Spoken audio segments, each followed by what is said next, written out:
Listo. Muy buenos días a todos y todas quienes nos acompañan en este nuevo encuentro del Centro de Estudios del Desarrollo. Hoy, precisamente para dialogar sobre sustentabilidad y desarrollo, Perú, la experiencia en la planeación ecológica, esto en el marco del relanzamiento de la Comisión de Desarrollo y Sustentabilidad del Centro de Estudios del Desarrollo. Hace algunas semanas tuvimos un diálogo muy interesante precisamente sobre distintos tópicos de los que vamos a abordar en este relanzamiento de la Comisión de Desarrollo y Sustentabilidad del SED. Y hoy precisamente nos convoca la experiencia de nuestro país vecino, de nuestro país hermano, Perú, para poder conversar precisamente sobre este tema tan relevante. Yo le quiero agradecer a nuestro expositor, a Mariano Castro, quien nos acompaña hoy día. Mariano es alguien de la casa, ha estado muchas veces en distintas actividades del SED, en la Comisión de Desarrollo y Sustentabilidad del SED, al igual que nuestros dos comentaristas, Verónica Martínez y Diego Rejuela, también son de la casa, nos han acompañado en muchas actividades antes de la pandemia, durante la pandemia, y hoy nos volvemos a reencontrar precisamente en estos diálogos que hemos vuelto a realizar, a convocar con Guillermo Espinosa, quien es el líder del área de sustentabilidad y desarrollo del SED, con quien hemos estado precisamente trabajando en el relanzamiento de esta comisión. La verdad es que les quiero agradecer enormemente la disposición a los tres para acompañarnos en este diálogo del Centro de Estudios del Desarrollo, a quienes están conectados y a quienes van a ver, revisar este video en los distintos canales del SED. Nos acompaña también en este panel Francisca Villablanca, quien se ha sumado al equipo del SED a ayudarnos en el área de sustentabilidad y desarrollo también para coordinar las distintas actividades e iniciativas que hemos estado conversando con Guillermo. Yo ya lo presenté, pero lo dejo de nuevo en manos de Guillermo Espinosa, quien es el líder del área de sustentabilidad del SED, para que pueda moderar y dirigir este panel. Muchas gracias, Guillermo. Gracias, Claudio. Y bueno, saludo a los que nos están acompañando ahora y los que nos van a acompañar en el futuro a través de las distintas formas de revisar esta conversación. Eh, bueno, la Comisión de Sustentabilidad y Desarrollo la estamos reactivando. Ustedes saben, pasamos por la pandemia, pasamos por una serie de situaciones que nos impidieron trabajar, pero al mismo tiempo la estamos poniendo al día con los problemas que nosotros notamos que en el país están siendo relevantes. Ya no hablamos de solo medio ambiente como lo hacíamos antes, sino que ahora incluimos la dimensión ambiental con lo social y lo económico, y en función de la experiencia internacional le agregamos lo que es la gobernabilidad. Pero nosotros hemos visto que una de las cosas que son prioritarias en Chile, que son demandadas en Chile, pero que todavía hay muy poca conciencia respecto a la importancia que tiene, es el tema del territorio. No podemos seguir manejando nuestro país solo por la evaluación de proyectos individuales, sino que necesitamos tener visiones un poquito más estratégicas que nos permitan de diseñar, acomodar, conservar territorios que estén relacionados con el proceso de desarrollo, pero también con el bienestar de chilenas y chilenos. De tal manera que por eso es que estamos insistiendo y vamos a seguir insistiendo hasta que despertemos un mayor grado de conciencia respecto a la importancia que tiene el tema del territorio en Chile. Solamente un dato muy general. eh, la relación de población en Chile entre el primer censo que se hizo hace un poco más de 100 años y el actual son más o menos 15 veces más población.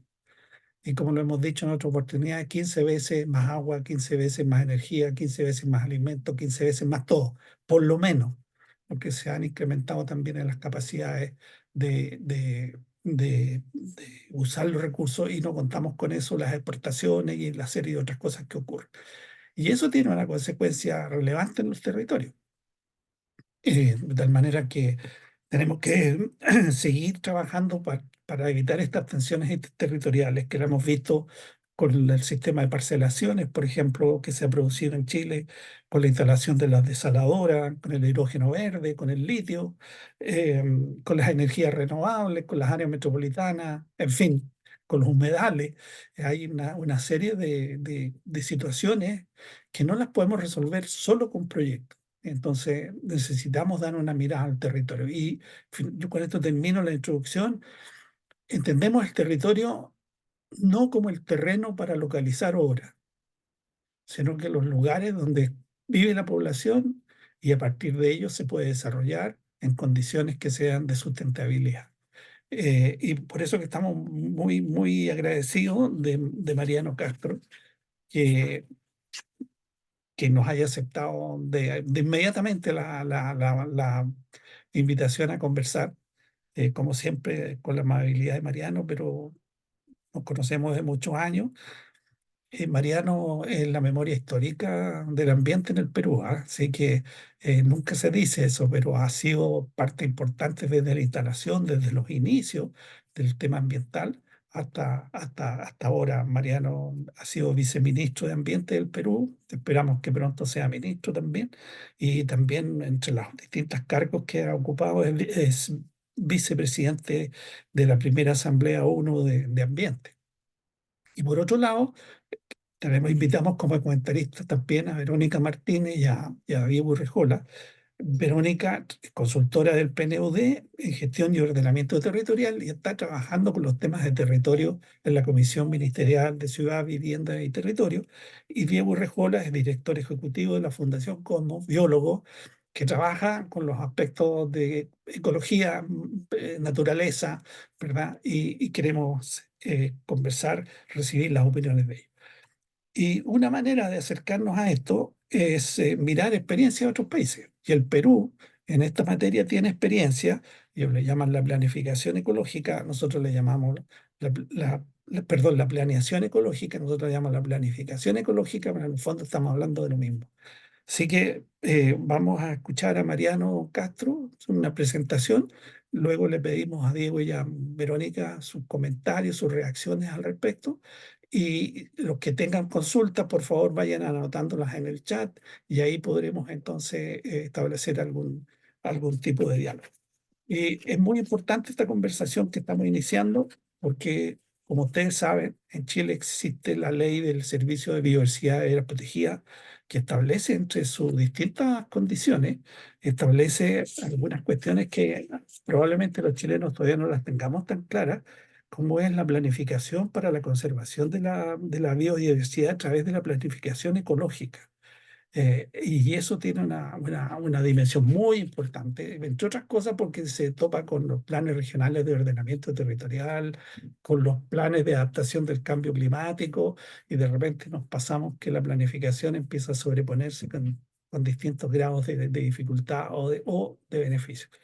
Así que muchas gracias, Mariano, te escuchamos y bueno, ya hacemos este diálogo. Muy buenos días, saludos a todos, en especial a Claudio y a Guillermo por las palabras iniciales y el impulso a este diálogo que es muy importante. Yo siempre recuerdo algunos de los diálogos en los que he tenido oportunidad de participar, inclusive en el misma sede del SET, ¿no? Recuerdo este diálogo sobre la evaluación de impacto ambiental, la actualización de una normativa sobre evaluación de impacto ambiental con gente, entidades y personas de diversas orígenes y experiencias y intereses, ¿no? Es esencial enriquecer el diálogo para efectivamente sacar lecciones y impulsar mejoramiento de desempeño, ¿no? Y muchas gracias a Diego y Verónica por participar en este diálogo. Quiero en, en compartir con ustedes algunos puntos de los temas que ha anunciado muy bien Guillermo, ¿no? Y que tiene importancia para nuestros países, ¿no? Es uno de los capítulos importantes de las evaluaciones de desempeño ambiental hechos por la OCDE en nuestros países, ¿no? Y constituye un punto importante sobre el cual necesitamos desarrollar capacidades y un conjunto de impulsos en materia política, institucional, etcétera, ¿no?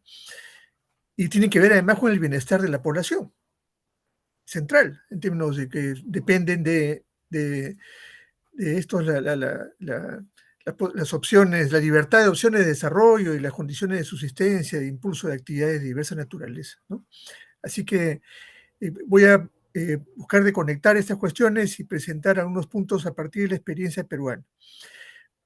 Si me permiten, voy a ordenar la presentación que he desarrollado unas diapositivas que van a estar a disposición a través del set de los participantes de este evento, con el mayor gusto.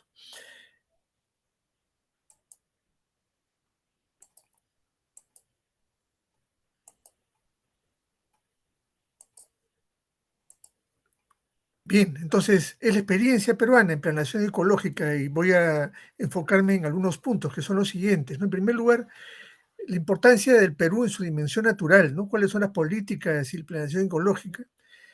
La interacción que hay, breve referencia a la Política Nacional del Ambiente, a cómo está organizada las áreas protegidas en el Perú, a qué implica alcance y uso, importancia del plan director de áreas protegidas.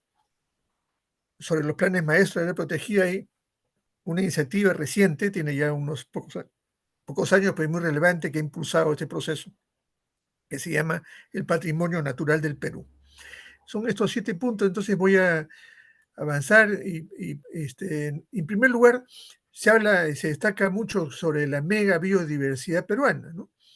Y esto no se explica si es que no se tiene en cuenta que el Perú es un país ecuatorial, de montañas tropicales y con mar frío.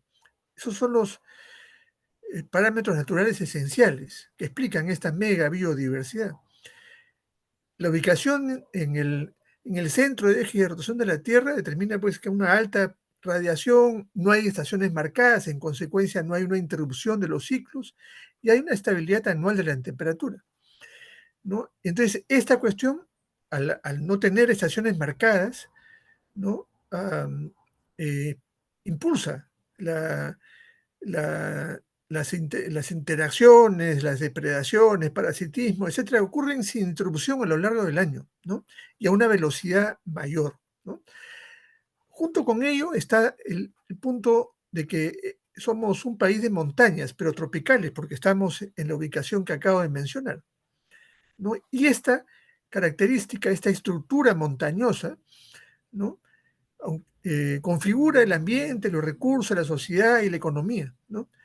Es cierto que la mayor parte de la población, casi el 70 o más por ciento de la población, está en la zona franja costera, que es muy delgada, ¿no? Ah, de Lima, el mar, hasta el inicio de la cordillera son más o menos 30, 40 kilómetros, ¿no? Pero, en consecuencia, si uno preguntara a la población, probablemente urbana, si Perú es un país de montañas, miraría raro, ¿no? Pero sin duda esto marca un elemento importante de la biodiversidad, porque además esto, tanto en la parte occidental como en la parte oriental, configura pues una especie de, en fin, diversidad de pisos ecológicos, ¿no? En donde hay diversa temperatura, niveles de oxígeno, y todo eso crea condiciones ecológicas específicas y genera esa enorme variabilidad ecológica. En la parte occidental una, en la parte oriental otra, en el norte, en el centro y en el sur, ¿no? Y el tercer factor, que es el del mar frío, ¿no? Porque, claro, la corriente peruana de Humboldt viene hacia la costa, desplaza las aguas superficiales que por estar en el trópico son tibias, ¿no? Y las desplazan hacia el noroeste, ¿no? Y estas aguas desplazadas son reemplazadas por las aguas frías de profundidades mayores, ¿no? Y esto constituye un proceso entonces de afloramiento en donde los nutrientes depositados en el fondo del margen van hacia la superficie, que junto con la radiación solar y esta gran riqueza de nutrientes ocasiona una altísima biodiversidad marina, ¿no? Y entonces, estos parámetros naturales, estos 3 parámetros, explican lo principal de la biodiversidad, ¿no? Junto con la verticalidad del espacio, que tiene que ver con el funcionamiento de las cuencas, que justamente siendo país de montañas, la transversalidad de las cuencas, la variabilidad del clima dependiendo de la zona, esto junto con la mega biodiversidad, los ecosistemas variados, son más de 80 tipos, ¿no es cierto?, que poseemos, son una importante cantidad, son frágiles. Estas condiciones hacen que los espacios productivos sean dispersos y bueno, somos un país sísmico, ¿no? La inestabilidad geológica también marca un parámetro natural importante a considerar para cualquier política, cualquier dirección, etcétera, ¿no? Entonces, a partir de ahí, estas cifras son importantes simplemente para tener en cuenta el por qué es que es fundamental una planeación ecológica para el desarrollo, ¿no? Es que el Perú es uno de los 10 países mega biodiversos del mundo, ¿no? Cerca de 20.000 especies de plantas con flores, más de 2.000 especies de aves, el 10% del total mundial, 1.800 especies de aves, el 19% del total mundial, 500 especies de mamíferos, somos el país tercero a nivel global, 622 especies de anfibios, tercero a nivel global. Se posee el 10% de la diversidad biológica global. Y además, junto con ello, hay una historia antigua, entre 6.000 y 9.000 años de domesticación de especies, ¿no? Y a pesar de estos esfuerzos de construcción de políticas y un Estado de Derecho ambiental que ha avanzado, etcétera, y un conjunto de actividades, efectivamente, hay un registro preocupante de pérdida de biodiversidad, ¿no? Por ejemplo, entre los últimos 20 años, la superficie por restaurar en ecosistemas de áreas protegidas y sitios prioritarios o potenciales para la conservación se ha incrementado de 665.000 a 770.000 hectáreas. La pérdida de bosque acumulada en los últimos 20 años, cerca de 3 millones de hectáreas. 146.000 hectáreas en el último registro del año 2023, ¿no? Ahora, había mencionado este vínculo, ¿no es cierto?, esta interacción entre este patrimonio natural, las áreas protegidas y el beneficio, el bienestar social, ¿no? Y hay unos elementos que es importante tener en cuenta porque eso influye en la decisión de políticas públicas y decisiones que realizan las comunidades, etcétera. Y es importante, en consecuencia, comunicar lo mejor posible estas y otras dimensiones, ¿no?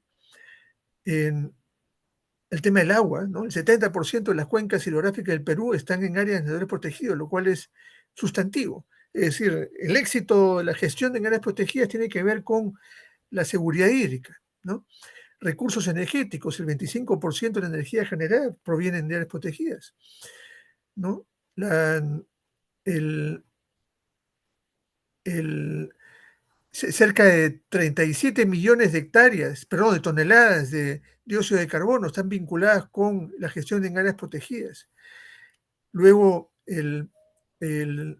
más de la mitad del Producto Bruto Interno mundial depende de la biodiversidad, ¿no? En turismo hay un ingreso importante de recursos a partir de la gestión adecuada en áreas protegidas vinculado con servicios paisajísticos y de turismo en general, ¿no? Luego hay acciones, una de ellas vinculadas a lo que es beneficio, impulso de actividades de aprovechamiento sostenible de recursos de áreas protegidas para mejorar ingresos y empleo de familias, ¿no? Hay más de 18 áreas protegidas que están beneficiadas por programas llamados Aliados por la Conservación, ¿no? Un tema relevante en cuanto a bienestar tiene que ver con la desnutrición infantil, que es un indicador social resumen de pobreza, ¿no? Y se ha identificado que en las áreas protegidas, a partir de su adecuada conservación y adecuado acceso a los recursos, hay 2% menos en niveles de nutrición y 4% menos en incidencia de pobreza, ¿no? Entonces, estos son puntos relevantes, ¿no?, que son, yo diría, en varios momentos determinantes para la inclinación de la balanza, por decir una manera, respecto a la toma de decisiones públicas, privadas, ¿no? Porque hay una cuestión ambiental, una cuestión social, una cuestión económica que tiene que ver con, además, con la reducción de pobreza y mejoramiento de competitividad. Bien, entonces dicho eso, es la importancia que tiene este aspecto natural, ¿no es cierto?, en el Perú, y junto con ello, habíamos dicho, bueno, se han hecho esfuerzos, se han hecho diversos aspectos que hay que considerar que es fundamental mirar el desempeño de la gestión ambiental o de la regulación ambiental, no solamente vinculada con normas o con organizaciones, instituciones, ¿no?, sino en conjunto de componentes que deben ser mirados. También en esta referencia a planeación ecológica es importante tener en cuenta eso porque no bastan los planes, ¿no? Es fundamental la información, impulsar investigación, planes efectivamente efectivos, ¿no?, con instrumentos de gestión de diversa naturaleza, ¿no?, para de la política ambiental, para que sean usadas por los estados, por las empresas, ¿no? Acá estoy mostrando un cuadro que establece cierta analogía entre los aspectos, componentes básicos de la gestión ambiental en el gobierno y en las empresas a través de esfuerzos de compliance o de cumplimiento, ¿no? La organización, sistemas, ¿no? Y de gestión para efectos de articular a las diversas entidades que tienen que responder a los problemas y oportunidades y a las metas establecidas en las políticas. Cómo monitorear para efectivamente hacer seguimientos, todas las cuestiones, qué mecanismos de fiscalización y sanción son importantes, pero junto con ello también incentivos e impulso de buenas prácticas. La dimensión educativa y de cultura en todos los niveles, ¿no? Esencial para efectos de tener personas informadas, comprometidas, ¿no?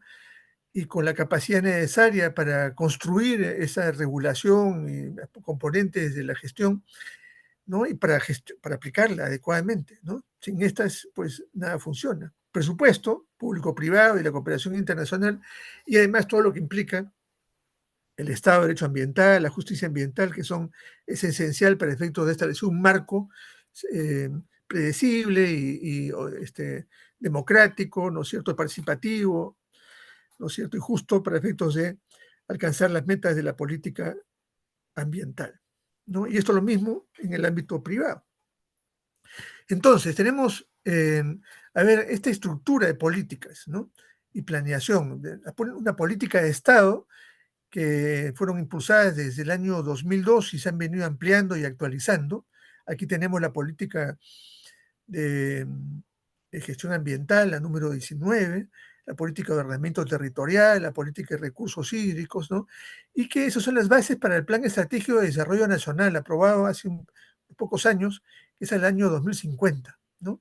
En el año 2021 aprobamos la Política Nacional del Ambiente, el año 2023, supuso un proceso de 3 años de actualización, etc. El Plan Director de Áreas Protegidas, que tiene una vigencia de 10 años, ¿no? Los planes maestros de áreas protegidas tienen una vigencia de 5 años y también hay planes operativos anuales, ¿no? Esto a nivel de cada área protegida. El plan director es el conjunto del sistema, ¿no? Junto con ello tenemos pues las políticas sectoriales, las regionales, los planes maestros del área de conservación regional, las políticas locales y también las áreas de conservación privadas vinculadas con estas, en donde se tiene aquí el instrumento de planeamiento, es la ficha técnica que crea la área de conservación. En el caso del área de conservación regional, es la resolución que aprueba, esta tiene un plan específico que da sustento a la aprobación.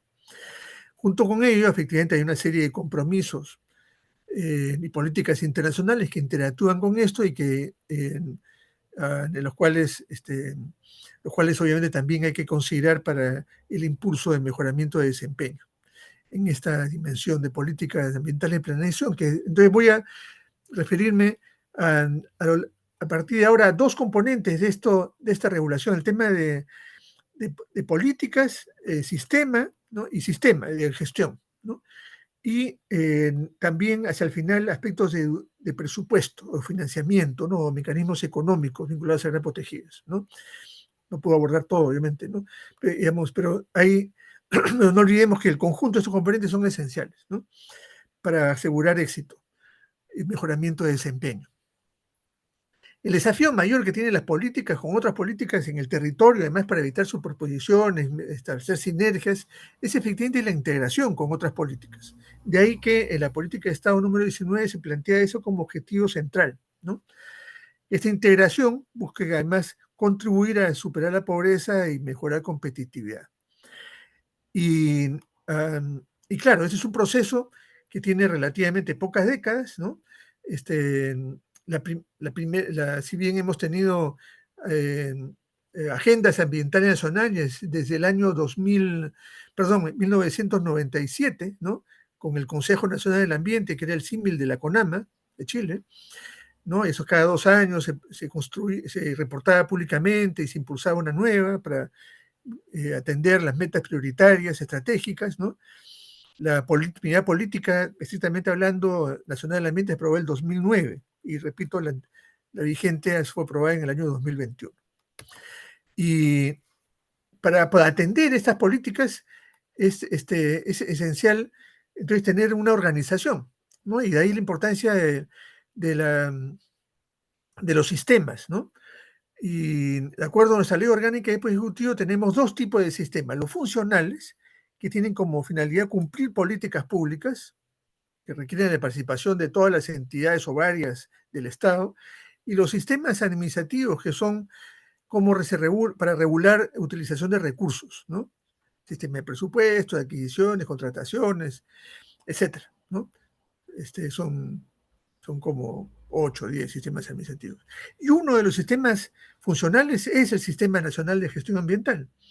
Entonces, es importante tener en cuenta, porque a partir de ahí es que entonces tenemos, desde el año 2004, se creó por ley, ¿no? Después de un proceso en donde inicialmente se estableció, y esto trabajamos conjuntamente con Guillermo, ¿no? En una iniciativa con el Banco Interamericano, el Marco Estructural de Gestión Ambiental, ¿no es cierto?, año 98, ¿no?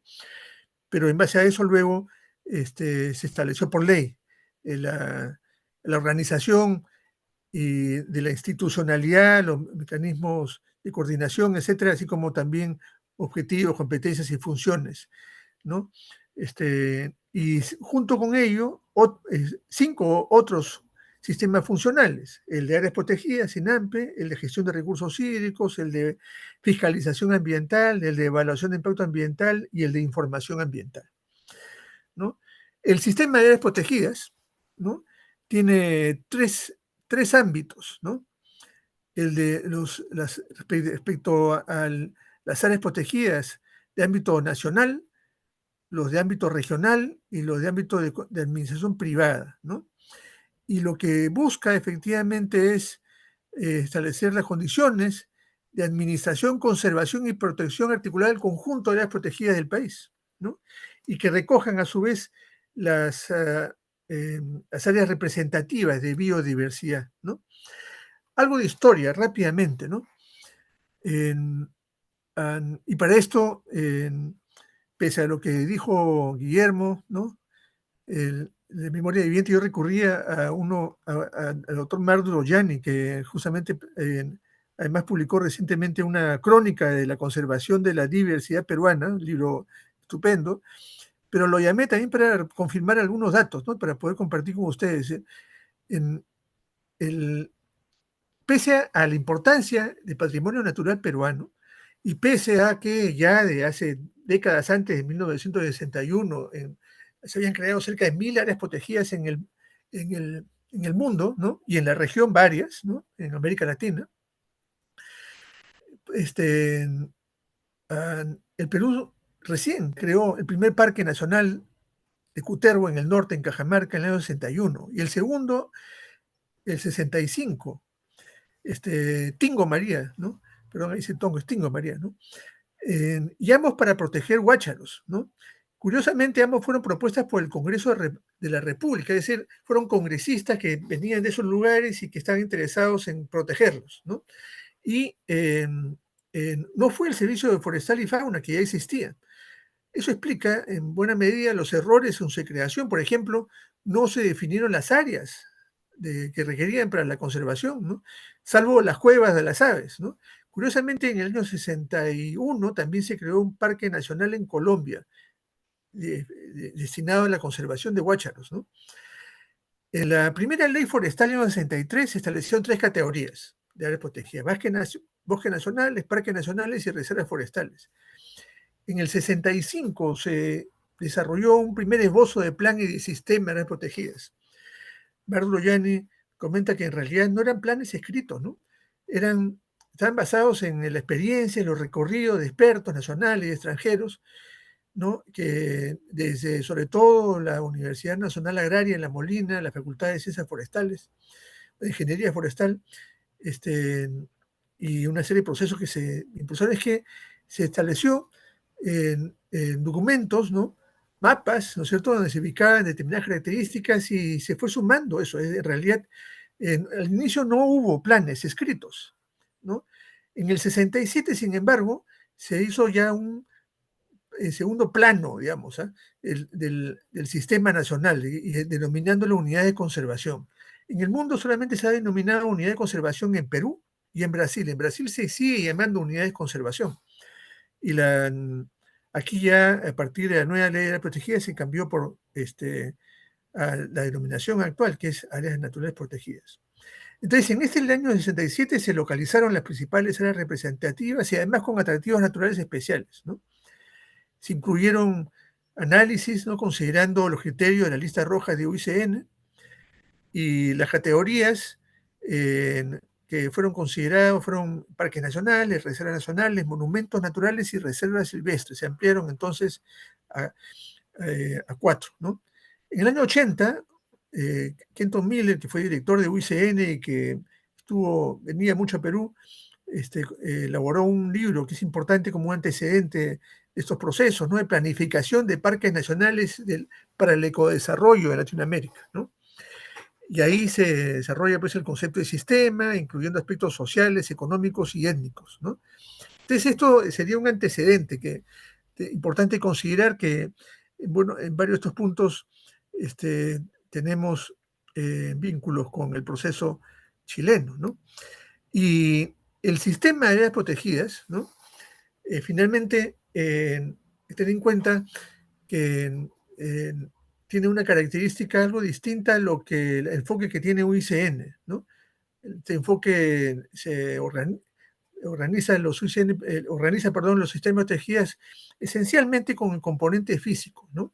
Es decir, cómo funcionan las áreas protegidas en su conjunto en relación con el objetivo de conservación de biodiversidad. En el caso del CINAMPE peruano se integra, se agrega en los componentes sociales y culturales. Eso está claramente definido en la ley de áreas protegidas, que es la ley 26834, ¿no? Y que esto tiene que ver además porque se incluyen al conjunto de actores, ¿no?, privados, gubernamentales, etcétera, ¿no?, y para el diseño de políticas. Por esa razón es que en los 2 planes directores aprobados, ¿no?, vamos a ver más adelante qué significan los planes directores, el conjunto de áreas protegidas del Perú, se refiere al conjunto de áreas bajo una visión sistémica, ¿no?, y incluye interacciones entre autoridades y grupos de interés de diversa naturaleza, y señala y desarrolla las políticas, normas e instrumentos de gestión. Una reflexión que hace Pedro Solano en un texto que le recomiendo mirar, está en la web, ¿no?, que es un parque nacional, el ABC de las áreas protegidas en el Perú. Él señala de que, y coincido en buena medida, que este sistema funcional está definido de la ley orgánica y desarrollado en la ley de sistemas de áreas protegidas por el Estado. Es apropiado para la gestión de áreas protegidas porque organiza las actividades de sectores y niveles de gobierno a nivel de las áreas protegidas. Por lo menos esa es la aspiración, ¿no? Porque, por cierto, como sabemos, en estos espacios convergen competencias diversas, intereses hasta contradictorios, ¿no es cierto?, y a cargo además de distintos sectores y niveles de gobierno. Por lo tanto, es esencial que haya la mayor claridad posible para asegurar que el diseño, la gestión, aplicación de los planes, ¿no es cierto?, responda efectivamente a lo que en el territorio se necesita, ¿no? Sin duda, dice también aquí Pedro Solano, dice que, por cierto, esto no es perfecto, ni mucho menos, y él propone 2 cosas esenciales para la mejora, ¿no es cierto?, aparte de ajustes en las propias definiciones del sistema, ¿no? Mejora en las comunicaciones, en los niveles de información y en el conjunto de mecanismos operativos para que este funcione mejor. Vamos ahora entonces a la política nacional, ¿no? El ambiente, rápidamente. Es importante dar cuenta de esto porque efectivamente la política nacional del ambiente constituye el marco de referencia para la planeación ecológica específica, ¿no? En la Ley General del Ambiente, aprobada en el año 2005, también hay referencias a los instrumentos de planeamiento, sus tipos, alcances, ¿no? Y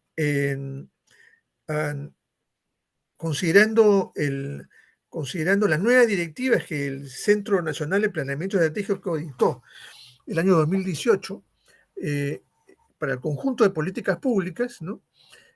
Es que se actualizó, y considerando además los cumplimientos de 10 años y los nuevos desafíos, etcétera, que se realizó la actualización, ¿no?, con un conjunto de reuniones, talleres, en fin, consultas ciudadanas en las cuales hubo cerca de 500 propuestas, ¿no? Me tocó conducir esa etapa del proceso cuando estuve en el Ministerio del Ambiente. Se incluyeron en este diseño de política las recomendaciones de la Organización de Cooperación y Desarrollo Económico, el conjunto de metas contenidas en los Objetivos de Desarrollo Sostenible, y siguió todo el proceso formal, ¿no? Quiero destacar aquí, no voy a entrar al detalle, ¿no es cierto?, pero que en el árbol de problemas, el problema público fundamental que busca atender esta política tiene que ver con la disminución de los bienes y servicios que proveen los ecosistemas que afectan al desarrollo de las personas y la sostenibilidad ambiental. Y ahí aparecen efectivamente causas directas, diversa naturaleza e impactos que reducen el bienestar de la población. Entonces, ahí se conecta entonces esta política ambiental con el bienestar y sostenibilidad y competitividad. Y a partir de ahí aparecen 9 objetivos, ¿no? En donde, a modo de ejemplo, de esos 9 objetivos, que al año 2030, no voy a entrar en detalle ni voy a leerlos para no, lo pueden ustedes revisar con más detalle y mirar el texto, he puesto en la página web más adelante, ¿no? En materia de biodiversidad, que es el tema que estamos concentrándonos ahora, aunque hay interacciones, como sabemos muy bien, entre los diversos componentes, ¿no? Se plantea una reducción en 29% del número de especies de flora y fauna amenazadas y una reducción en 6% de la tasa de deforestación. Son los resultados más importantes, hay varios más, por supuesto, ¿no?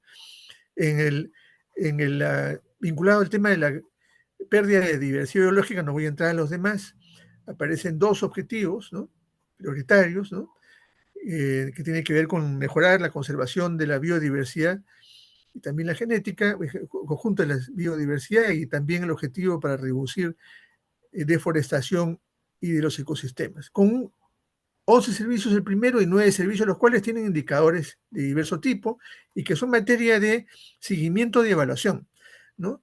En donde el Ministerio del Ambiente organiza esta información, hace seguimiento, etcétera, y se presenta públicamente. Este es el reporte último de junio, ¿no?, el mes pasado. No voy a entrar, por cierto, al detalle, ¿no? Así que, pero acá aparece en ese sitio el reporte de esa dimensión, que pueden ustedes mirarlo con mayor detalle. Y ahí se resumen, en donde, en cuanto al el seguimiento, ¿no es cierto?, aparece este desempeño, ¿no?, y que obviamente es fundamental para efectos de establecer las medidas correctivas o de asistencia o mejoramiento de capacidades, lo que hubiese sido necesario. Junto con esto tenemos, hay que tener en cuenta de que fue un impulso en diversas áreas, ¿no?, en la evaluación de desempeño ambiental hecho por la OCDE, que, como ocurre con todas las evaluaciones de desempeño, tiene una parte general y capítulos específicos, ¿no? Y se hizo un informe de los 10 años hasta el 2013-14, ¿no? Luego la evaluación misma en la OCDE, y se hizo un plan de acción, ¿no? Coordinamos con el conjunto de sectores para efectos de establecer metas anuales, ¿no?, para efectos de cumplir estas recomendaciones de la OCDE, ¿no? 96 conclusiones y 66 recomendaciones. Y en materia de biodiversidad, para efectos de compartir con ustedes lo principal, se señalaba un desempeño aceptable en áreas protegidas terrestres, deficiente en áreas marino protegidas. Se plantea la necesidad de consolidar la representatividad terrestre y marina en áreas protegidas, reforzar capacidades técnicas y financieras del SINAMPE, ¿no?, actualizar y gestionar el conocimiento científico, mejorar la consideración del impacto sobre biodiversidad terrestre y marina en evaluaciones de impacto ambiental, evaluaciones ambientales estratégicos y de ordenamiento del territorio, ¿no?, establecer el marco legal sobre acceso a recursos genéticos y conocimientos tradicionales, mejorar el aprovechamiento del potencial económico del uso sostenible de la biodiversidad y agrobiodiversidad, y desarrollar el reglamento de la ley sobre mecanismos de retribución por servicios ecosistémicos, ¿no? Estas son las principales recomendaciones, ¿no?, y que en función a ello se estableció un plan de acción. No entro en detalle ahora. Se requiere hacer una nueva evaluación, porque ya han pasado 5 años y el proceso del Perú hacia la OCDE está ahí, ¿no? y esto constituye entonces una oportunidad de mejora, ¿no? Junto con ello, en junio de este año, la Universidad de Yale publicó el índice de desempeño ambiental, ¿no? Ubica al Perú como 46.6, he puesto a Chile para hacer un comparativo, está en 50, Chile está algo mejor que Perú, y hay un conjunto de indicadores que conviene mirar, ¿no? Junto con esto, no entro en detalle ahora, pero junto con, digamos, no estamos mal, no estamos tampoco bien, digamos, ¿no? Ahí hay una serie de temas en los cuales hay que mejorar sin duda, ¿no? Y junto con ello, una lectura necesaria para que quiere profundizar sobre los avances, dificultades, etcétera, en esta materia, son las memorias anuales del Servicio Nacional de Áreas Protegidas. Pongo ahí el sitio web, en donde aquí se describe las actividades realizadas, los logros, el enfoque que se desarrolla, etcétera, y es un texto valioso para ir midiendo el proceso, junto con estas evaluaciones internacionales que sin duda permiten un intercambio de políticas, comparación, etcétera. Este texto resulta esencial. Ahora vamos al plan director, ¿no? Que es el otro punto que había enunciado, ¿no? Estamos dentro de planificación ecológica y hay que precisar antes, ¿no?, que el sistema de áreas protegidas por el Estado representa cerca del 18% del territorio nacional, ¿no? Tenemos 76 áreas, ¿no? El 14% está en el área terrestre y 7.76% en el área marina. Eso en cuanto a las áreas de administración nacional, ¿no? En las áreas de conservación regional, el 2.8% son terrestres, ¿no? Y las áreas de conservación privada, el 0.3%, ¿no? Y son terrestres, ¿no? Y si miramos, bueno, a la izquierda está el mapa donde está la ubicación, etcétera, de las áreas protegidas, ¿no? Y en el territorio protegido, teniendo en cuenta el compromiso de 30 por 30, ¿no? Deberíamos llegar al 10% del territorio marino como mínimo para avanzar en el cumplimiento de las metas que el Perú ha asumido. Una breve reflexión sobre el tema de por qué es importante el plan director y las estrategias de conservación, y cuáles son las modalidades que hay para entrar más de lleno al tema de los plan director, ¿no? El año 97 se aprobó la Ley de Áreas Naturales Protegidas, ¿no?, estableciendo ahí por primera vez un ordenamiento más preciso sobre esta materia. Sin embargo, existen, además de la conservación ex situ, obviamente, existen otras modalidades de conservación efectiva basadas en área, ¿no? Para ello se editaron dos documentos, digamos, normativos y orientadores. En 2018 se dictó una guía sobre modalidades de conservación de la diversidad biológica fuera del ámbito de las áreas protegidas. Ahí hay 20 modalidades de conservación in situ, ¿no?, diferentes a las protegidas. Estas son las OMC, ¿no? Está el sitio web ahí para quien quiera revisar la guía. Y el 2023 se estableció los lineamientos para el reporte de otras modalidades efectivas de conservación basadas en áreas, la OMEC, ¿no? Ten en cuenta de que las OMC, ¿no?, esta cosa de los acrónimos en materia ambiental, aunque no únicamente en materia ambiental, a veces genera distancias frente al público en general, ¿no? Pero bueno, por esa razón además me preocupo de escribir qué significa cada cosa y poner la diferencia, ¿no? Otras modalidades de conservación, OMC, están referidos a las modalidades de conservación establecidas distintas de las áreas protegidas. Ojo, establecidas, ¿no? Las OMEC, ¿no?, están referidas a otras modalidades efectivas que hacen referencia al reconocimiento de la efectividad de estas medidas de conservación. Entonces, estas se identifican y reportan, pero no se establecen. Es importante eso, ¿no? En el Perú, esto se ha empezado ya a desarrollar y hay un potencial importante, ¿no? Y el rol de la entidad rectora del Sistema de Áreas Protegidas, el CERNAM, es de promover alianzas y contribuir de manera conjunta a la conservación del paisaje, ¿no? Es una complementación, una potencia importante que además contribuye a este punto del bienestar y también de la conservación. Tenemos efectivamente como niveles el proceso de desarrollo, de gestión de las áreas protegidas, ¿no? Desde un nivel transitorio, ¿no? Donde básicamente tiene que ver con el establecimiento, ¿no? Un nivel básico que tiene que ver con la designación de un jefe, un equipo personal mínimo, la necesidad de tener un comité de gestión que es participativo, público-privado, con actores estatales locales, empresariales, sociedad civil, comunidades, pueblos indígenas, etcétera, ¿no? Es esencial para acompañar, interactuar con todo el entorno social, impulsar un plan maestro, ese nivel básico, ¿no? Contar al menos con el 80% de los límites embarcados y que el área protegida esté inscrita en la Superintendencia Nacional de Registros Públicos, ¿no? Ese es el nivel básico. El nivel estructural es que además cuente con un sistema de vigilancia y control, que tenga un sistema de monitoreo biológico y desarrolle investigaciones priorizadas. El óptimo, ¿no?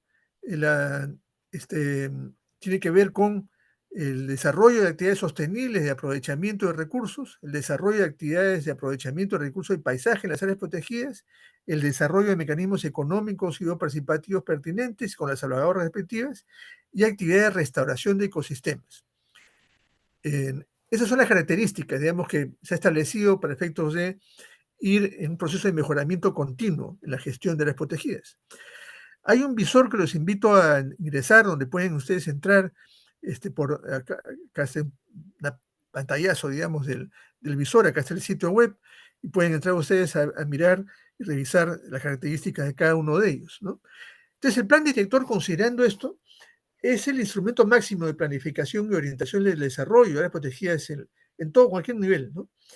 El plan director define lineamientos de política y planeación estratégica y también el marco conceptual para el gerenciamiento, la creación, constitución y gestión y operación a largo plazo de las áreas protegidas y del sistema de áreas protegidas. El plazo es de 10 años, ¿no? Y formula diversas medidas para conservar y complementar la cobertura ecológica, ¿no? Es importante para efectos de priorizar los esfuerzos del país en esta materia, ¿no? Y es además un insumo para la estrategia de la gestión del territorio en la que se encuentran las áreas protegidas y para las diversas instituciones que operan en la zona, ¿no? Y el desarrollo territorial, por cierto, ¿no? Y hay que tener en cuenta entonces de que la, orienta entonces al conjunto de áreas de administración nacional, las áreas de conservación regional y las áreas de conservación privada. Y el sistema entonces este es más amplio que el sistema de áreas protegidas por el Estado, ¿no? Que incluye solamente a las áreas que forman parte de administración nacional. Entonces, para precisar este último punto y que quede claro, el sistema de áreas naturales protegidas del Perú contiene las de nivel nacional, las de conservación regional y las áreas de conservación privada, ¿no? Y el sistema de áreas protegidas por el Estado SINAMPE es la que incluye solamente las de área de administración regional, pero el ente rector, el CERNAM y el Ministerio del Ambiente, en lo que le compete, intervienen en el conjunto. Hemos tenido dos planes directores, el del 1999 y el de agosto del 2009. Recordemos que es de vigencia de 10 años. Y está en proceso de aprobación, esperemos que este año ya finalmente se apruebe el nuevo plan director que debió aprobarse en 2019, 20 a lo más, ¿no?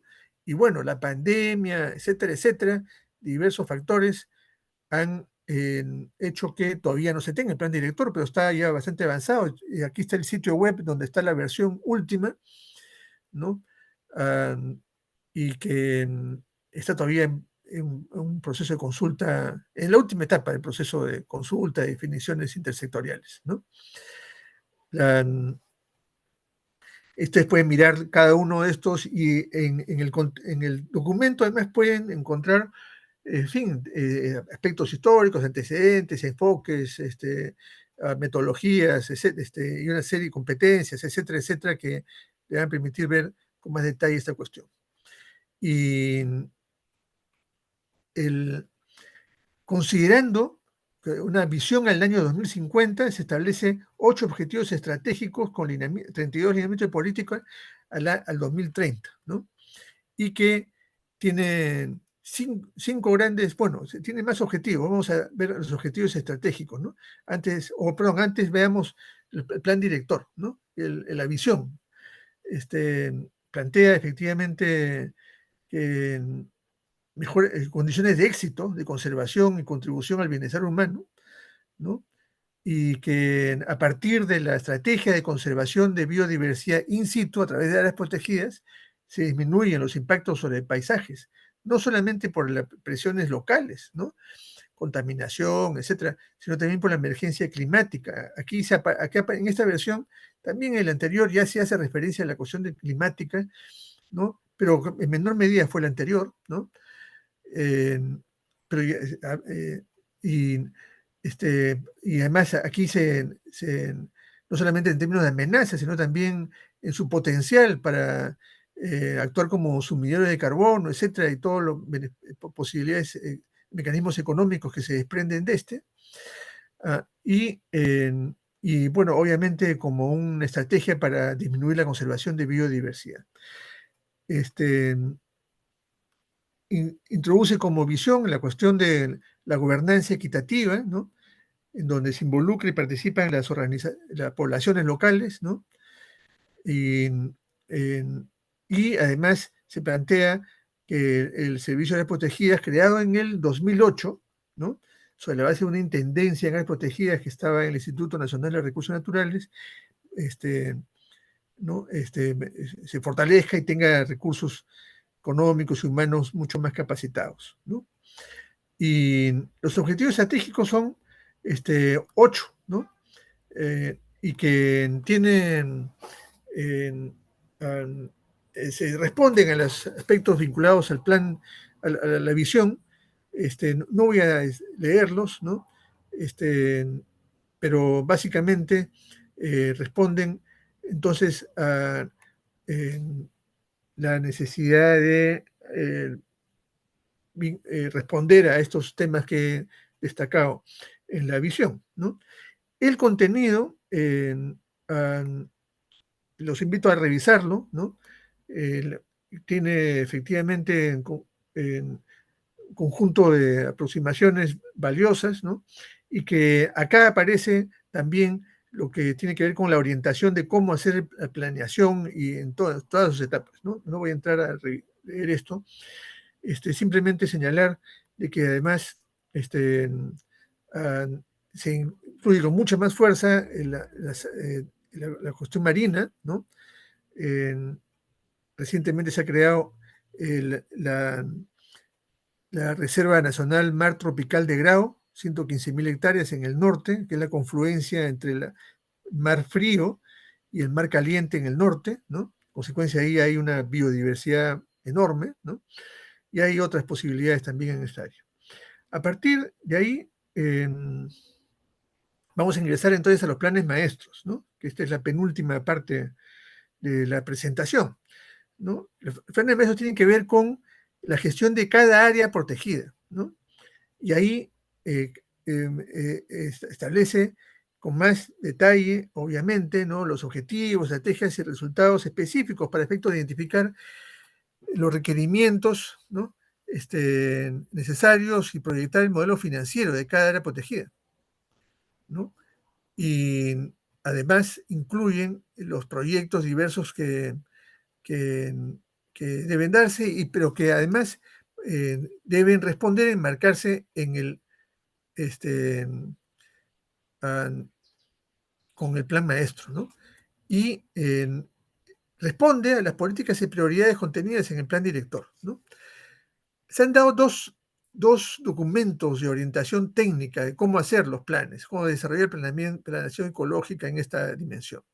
Lineamientos del plan maestro en el 2017 y el 2021 se completó la metodología, ¿no? Con unas disposiciones complementarias ahí he colocado el acceso al sitio web, ¿no?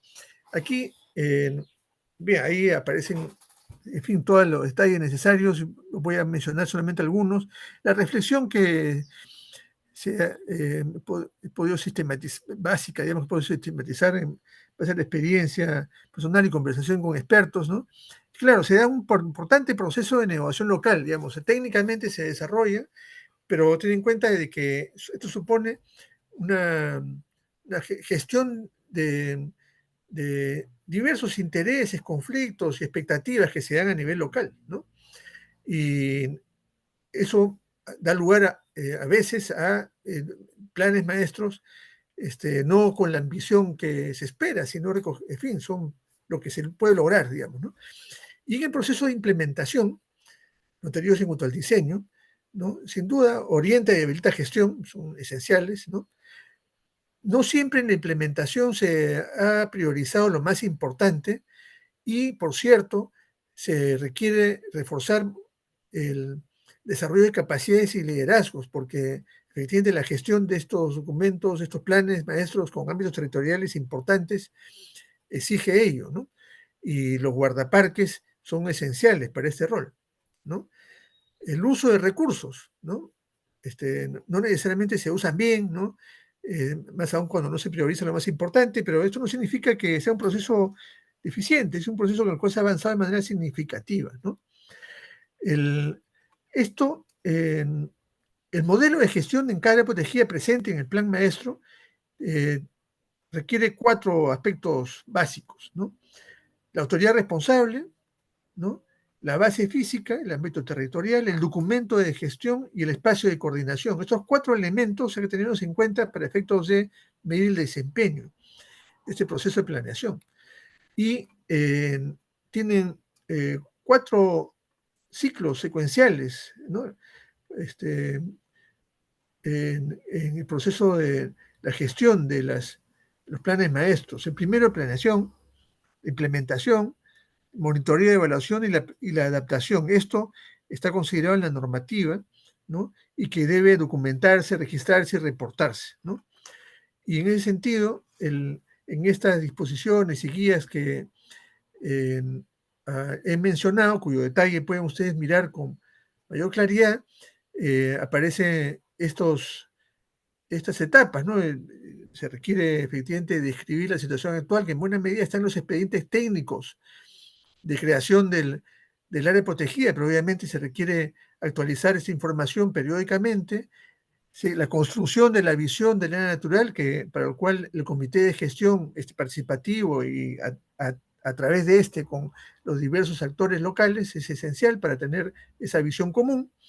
La formulación de los objetivos, indicadores y metas, la definición de la estrategia y la zonificación pertinente dentro del área protegida, que determina usos, etcétera, ¿no? Hay que tener en cuenta que en la planeación dada tanto a nivel de plan director como el de los planes maestros, ¿no? Ha venido adoptando los criterios, metodologías, enfoques del denominado estándares abiertos de conservación, que es a nivel mundial y que tiene, aquí ha puesto el sitio web también para que ustedes puedan revisar con más detalle. En el caso del plan director, por esta secuencia que han habido entre los últimos 3 años, esto no se ha adoptado, digamos, muy cercanamente, ¿no es cierto? Pero en los planes maestros, en prácticamente todo se ha adoptado este enfoque, ¿no? Pero obviamente está esto normado, ¿no? Esta resolución presidencial del Servicio de Áreas Protegidas del año 2014, ¿no? En donde tiene estas etapas, ¿no? En cuanto a la elaboración y actualización de planes maestros. La etapa preliminar, que tiene que ver con se elabora término de referencia, se publica inicio del proceso, la formulación, ahí se plantea una visión para los próximos 20 años, objetivos priorizados a 5 años, ¿no? Las líneas de acción y la zonificación y también la zona de amortiguamiento, que es esencial, ¿no? Y la etapa de aprobación, que con el comité de gestión y finalmente su aprobación, ¿no? En la norma actualizada, esto se va enriquecido, lo que está en color abajo aparece como elementos adicionales, ¿no? En donde básicamente se mejora el proceso, ¿no? Simplemente para destacar algunas cuestiones, ¿no? Para mejorar la calidad de los planes maestros, ¿no? fundamental construir evidencias para la toma de decisiones. La necesidad de impulsar investigación, establecer alianzas con entidades académicas, organizaciones no gubernamentales, etcétera, tesistas de universidades, etcétera, para construir evidencias, ¿no? Fundamental priorizar elementos de conservación, ¿no? Generar efectivamente esta visión fundamental y de manera común, en la medida de lo es esencial para asegurar estabilidad y gobernanza, ¿no? Y establecer intervenciones que además consideren acciones eficaces para mitigar las amenazas crecientes, dicho sea de paso, por actividades ilícitas, ¿no? Y crimen organizado, en particular en la Amazonía, vinculados con minería ilegal, tala ilegal, tráfico de fauna y flora silvestre, ¿no? Y impulsar enfoques de gestión adaptativa, ¿no? Entonces, este proceso ha permitido, ¿no?, además un alineamiento de planificación institucional con un programa presupuestal, que es la denominación que tiene una ejecución presupuestal del Tesoro Público, en donde intervienen varias entidades y varios niveles de gobierno, ¿no?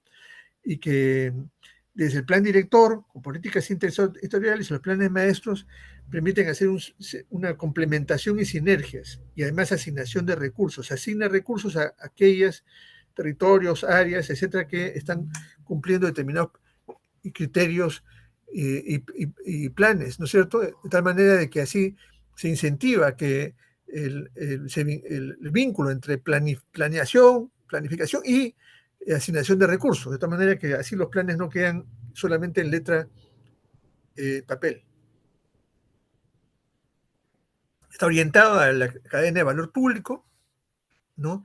Es vinculado con este programa presupuestal, etcétera. Orienta y facilita la elaboración de proyectos en las áreas protegidas, a los cuales, en base a este esquema, se deben asignar recursos, mejora la oportunidad de financiamiento, en el diálogo político para la priorización de asignación de recursos con el Ministerio de Economía y Finanzas y otras entidades de diverso tipo, y facilita las alianzas y compromisos.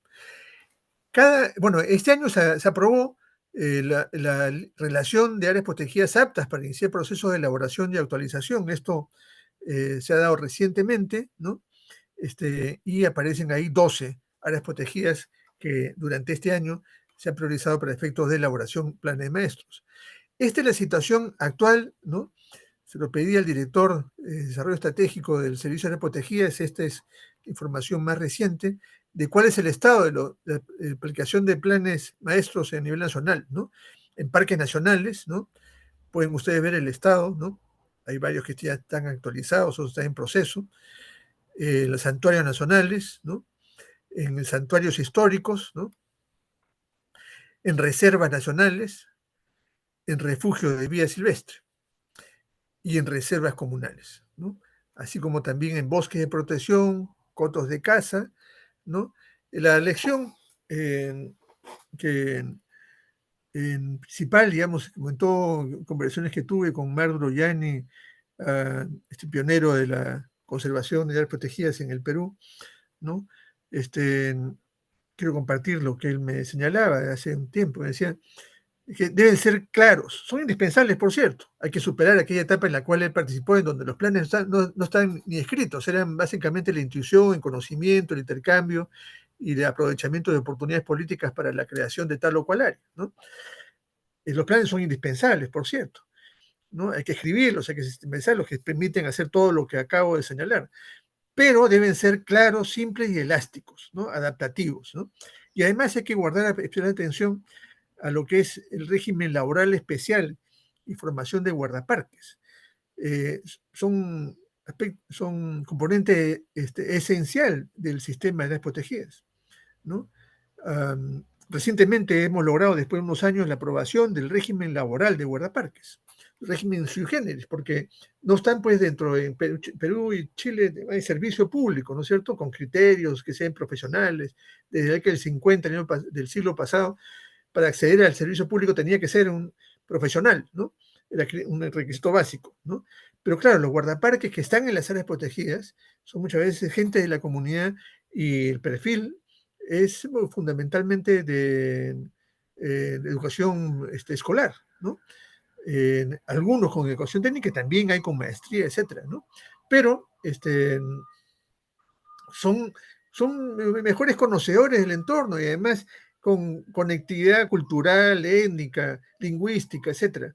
Y por esta condición del régimen de servicio público general, de que solamente ser profesional puede tener, ascender y pertenecer a la carrera pública, pues están marginados, lo cual obviamente era claramente injusto. Se lo ha logrado con esta ley reciente, aprobar un régimen laboral especial y está en proceso la formación, pues, ojalá que pronto, de mejoramiento de formación con una escuela de guardaparques, ¿no?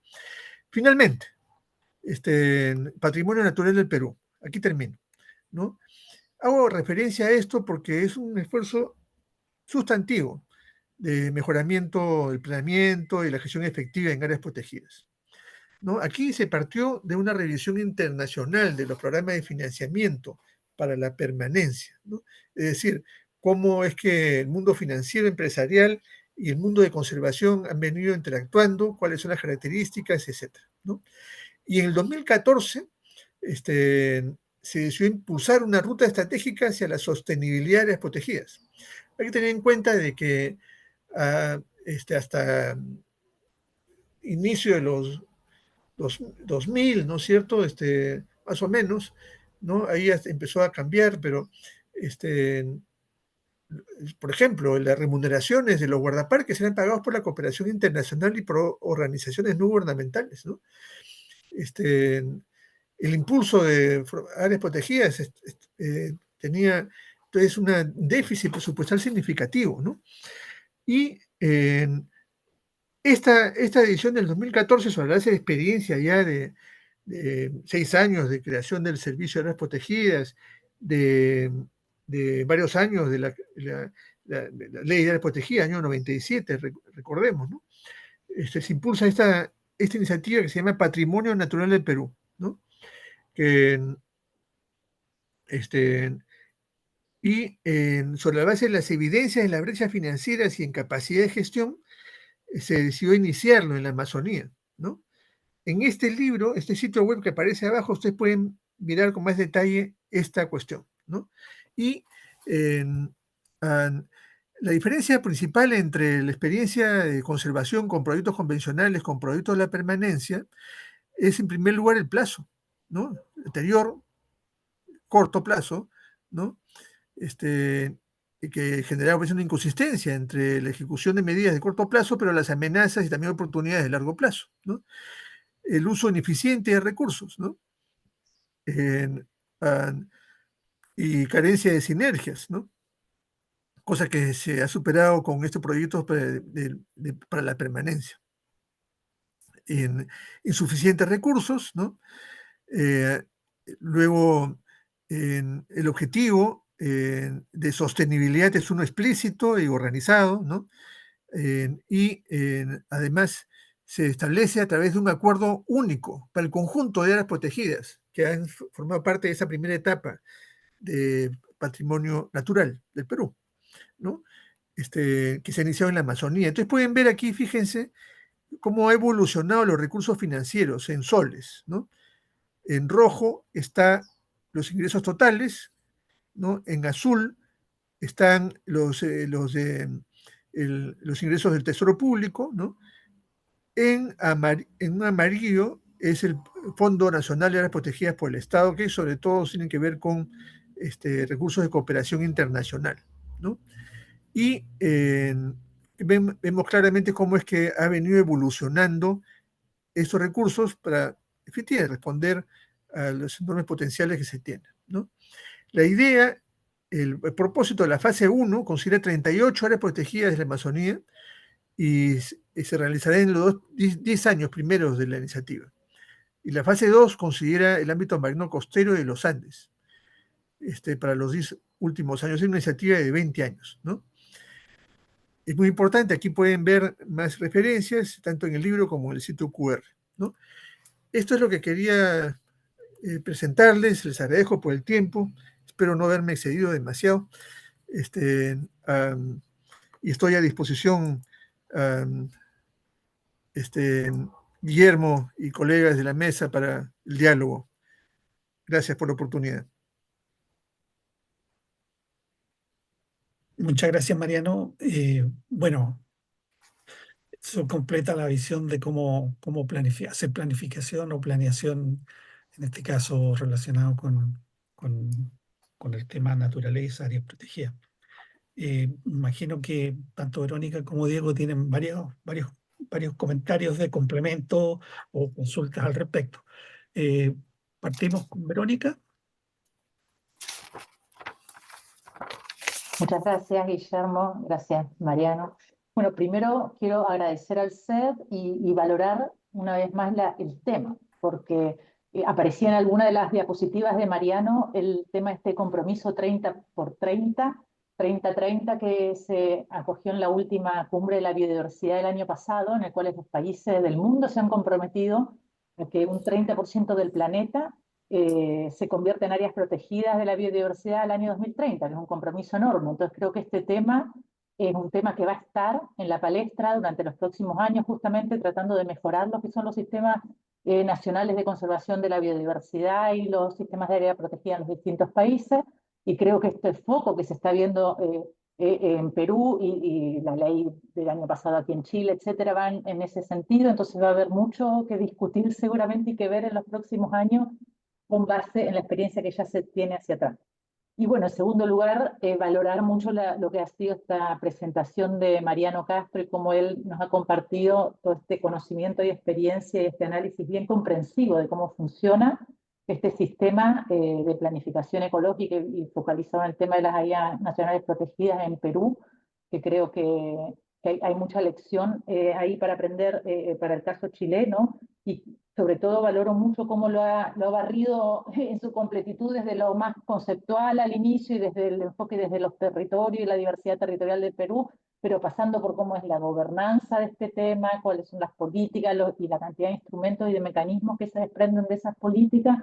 Y valoro harto este foco que nos ha hecho también en el tema de la gestión, porque muchas veces los planes pueden ser buenos, pero un poco esto que comentaba a propósito de los planes maestros, de este análisis de cómo ha sido su implementación y cómo mejorar la gestión de esos planes, más allá de lo que ha sido la elaboración de los planes, que creo que ahí también para el caso chileno nosotros tenemos harto por avanzar, porque muchas veces ponemos mucho foco en la elaboración de las políticas, de los planes, y luego se nos va diluyendo la energía en las etapas de implementación, de seguimiento y monitoreo. Veía ahí ese Excel que compartían para el seguimiento y que tú pones ahí un link, también esa generosidad, esa cantidad de documentos que a uno le dan ganas de seguir ahí revisando para entrar más también en profundidad del tema, pero creo que hay mucho que ver respecto de cómo, una vez que están declaradas estas áreas, cómo se gestionan. Entonces, como cruces, por mi lado, por lo menos, que me generan harto interés para comparar la experiencia con el caso chileno, uno de ellos es cómo esta articulación de esto con otras políticas y otros instrumentos que se están dando en los territorios. Si no me equivoco, Perú está actualmente también pasando un proceso de elaboración de una política nacional de ordenamiento territorial, me parece, y aparte mencionaba Mariano que es bien reciente esta política ambiental al 2030 y también este plan director al 2050 que se está generando ahora. O sea que hay varios planes y políticas que están mirando y muchas veces eso es un mismo territorio. Entonces, no basta con que delimitemos un área protegida, sino también qué pasa al otro lado de ese límite del área protegida. Entonces, creo que es algo que acá en Chile también vamos a enfrentar, como bien mencionaba Guillermo, este servicio, esta nueva ley del año pasado, que salió promulgada el año pasado y que genera este servicio de la biodiversidad de las áreas protegidas, tiene entre uno de sus articulados, mandata al Ministerio de Medio Ambiente a hacer una planificación ecológica del país, con ese gran título. Y como subtítulo, dentro de ese artículo, lo que se pide al Ministerio de Medio Ambiente es que identifique los sitios prioritarios y se acomodan distinto lo que son las categorías de conservación y se las homologa bastante con las de la UISN, como en el caso también peruano. Pero aparte se les pide en esta planificación ecológica que identifiquen los usos del territorio, los usos vigentes de alguna manera, pero además tienen que identificar cuáles son los procesos y las categorías de actividades que puedan tener efectos perjudiciales en esas áreas. O sea que también ahí me imagino que tendrán que mirar también un poco al lado de las áreas y qué está pasando del otro lado. Y aparte se pueden establecer a través de esta planificación ecológica buenas prácticas para la conservación de la biodiversidad en esas áreas. Pero no dice mucho más la ley. Entonces, ¿cómo se va a implementar eso? Para nosotros es un gran interrogante, y sobre todo porque el país también se ha propuesto avanzar en paralelo con planes regionales de ordenamiento territorial. Están mirando no solo cómo funciona el tema del sistema ecológico de la región, sino que también tiene que hacer un poco en cómo funciona el sistema productivo de la región, cómo funciona el sistema de asentamiento humano de la región. Entonces, una de los grandes interrogantes es cómo, en la medida que avanza esta definición de estos sitios y su mejor gestión, cómo tiene que ir complementándose o retroalimentándose con los otros instrumentos de planificación, muchas veces que están mirando otro foco. Por ejemplo, en el caso chileno se está mirando muchísimo lo que es la planificación energética, cómo eso conversa cuando estamos en territorios que a lo mejor están en competencia. Esa es una de las interrogantes, de ver cómo está pasando eso, cómo ha pasado en Perú. Sabíamos que ustedes también en Perú se desarrollaban planes regionales de ordenamiento territorial. En un momento se hablaba de zonificación ecológica y económica. No sé si eso conversa o no con estos, o si algunos ya se han dejado atrás en función de otros. Y el otro cruce yo creo que también tiene que ver con esto, con los territorios mismos, ¿no? Que comentaban aquí en Perú, cerca del 18% del territorio del país está sujeto a áreas protegidas. Aquí en Chile tenemos un porcentaje similar, creo que es como un 20% lo terrestre y cerca de un 42% del maritorio, que ya está en una situación de protección también, pero creemos que ahora con esta modificación que se ha hecho a través de la ley SPAC, probablemente eso aumente. Entonces, otra de las preguntas que yo me hago, sobre todo del rol que tenemos ahí en la comisión esta interministerial en temas de planificación del territorio, es cuáles son las escalas más adecuadas, de alguna manera, no sé, también para poder gestionar y para poder planificar estos espacios. Porque en varias regiones se plantea el susto, de alguna manera, de que prácticamente más del 50% de alguna región de Chile puede terminar cayendo bajo estas categorías de protección, y con esta ley que habilita el estar como definiendo usos o identificando usos para áreas a lo mejor muy vastas del territorio, pensando a 30 años que pueden venir nuevos usos que ni siquiera conocemos. Bueno, ¿cuál sería, si es que hay o no, una definición de una escala más adecuada para poder establecer estos sitios? Es una de las interrogantes que seguramente también van a venir acá cuando se inicie esta planificación ecológica por parte del Ministerio de Medio Ambiente, porque todavía no hay ninguna definición respecto de si esto van a abarcar más de una región. Puede haber un área que abarque varias regiones. Entonces, no sé qué tipo de discusión se dio en ese sentido también en el Perú. Estas son como dos reflexiones. Muchas gracias, Verónica. Muy interesante. Diego Urrejola, por favor, comentario. Sí, primero saludar a todos los que están presentes, saludar al CED, muchas gracias por la invitación, saludar a Mariano, un gusto volver a verte y muchas gracias por todo este barrido de lo que está pasando en Perú en términos de la planificación centrada en las áreas protegidas. Verónica, también saludarte. Sí, mira, varias cosas interesantes. Me parece que hay ciertos conceptos que son clave que ha mencionado Mariano y que eh, como que se nos olvidan de repente. Y creo que Mariano los ha apuntado muy bien en su presentación. Primero, cuando hablas de este Perú natural y estableces estas tres características de que es ecuatorial, montañoso tropical y de mar frío. No lo dices solamente como una bonita frase, sino que lo dices para establecer que en el fondo es esto lo que configura, eh, el ambiente, por supuesto, pero también lo que pasa en este territorio. Lo que pasa desde la sociedad, desde la economía, desde la utilización de los recursos y por lo tanto cómo se configura una sociedad peruana, una comunidad peruana a partir de estas características del territorio. Y eso es bien relevante porque de repente se nos olvida, y aquí hago un pequeño paralelo con Chile, se nos olvida que los territorios en un país pueden llegar a ser diferentes y que por lo tanto en una planificación país, como lo que mencionaba Verónica, que está mandatando la ley SBAP al ministerio, puede ser una homologación de cosas que no son homologables. ¿Ah? Y en ese sentido, el aporte, un potencial aporte de la planificación ecológica debe reconocer este primer concepto que menciona Mariano en su presentación, cómo los territorios configuran lo que pasa en ellos. ¿Mm? En segundo lugar, me parece súper interesante cómo abordas todo este sistema, digamos, o un sistema de sistemas, ¿cierto?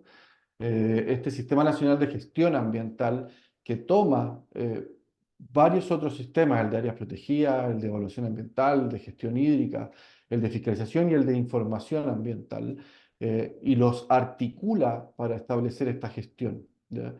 Em, Cuando se propone como desafío establecer una planificación ecológica en el territorio que ponga como indicativamente todos los instrumentos o todas las características del territorio para que los instrumentos normativos después los recojan y los establezcan como normas, esto en la ley SBAP, digamos, en Chile, justamente lo que uno pretendería es que esto estuviera montado sobre un sistema de gestión que integre otros sistemas. Hoy día, en paralelo, estamos discutiendo la implementación de la ley de SBAP, pero estamos discutiendo también la implementación de consejos de cuenca hídrica, estamos discutiendo el PROT, como decía Verónica, la zonificación de borde costero y sus posibles modificaciones a una ley de costa, etc.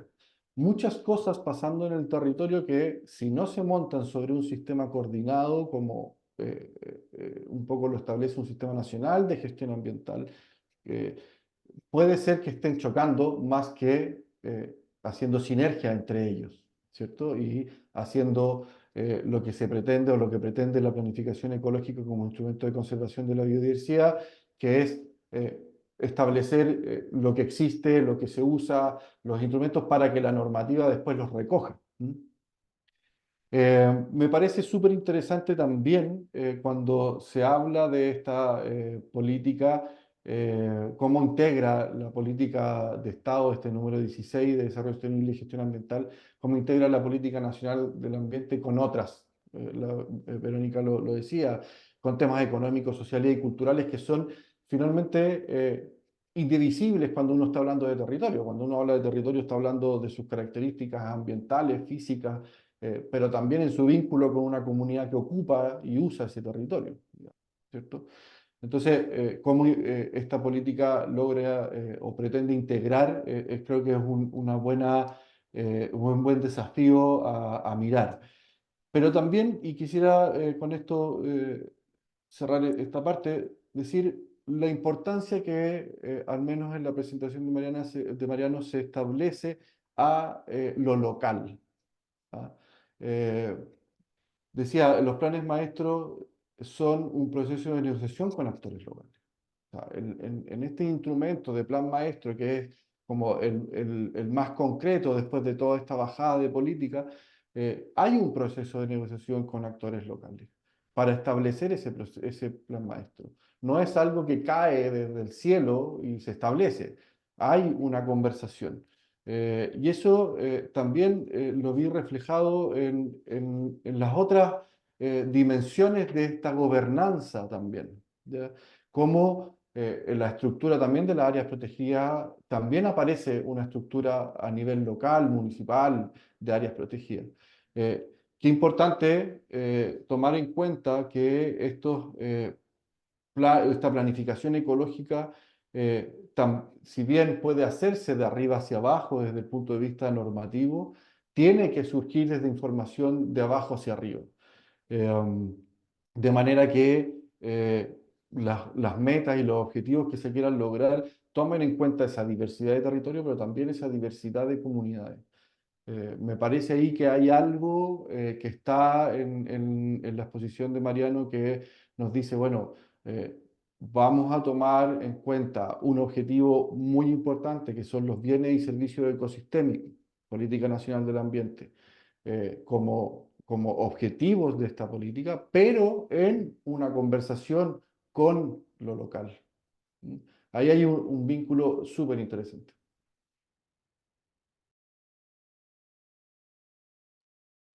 Eso sería. Por ahora, sí, Muy vamos, bien, muchas vamos en la gracias, Diego. conversación. Muy bien.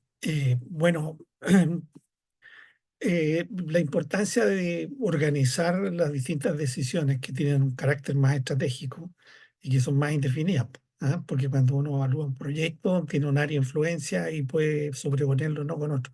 Pero en estos casos, que los límites territoriales no son administrativos, entonces suelen ser más difusos.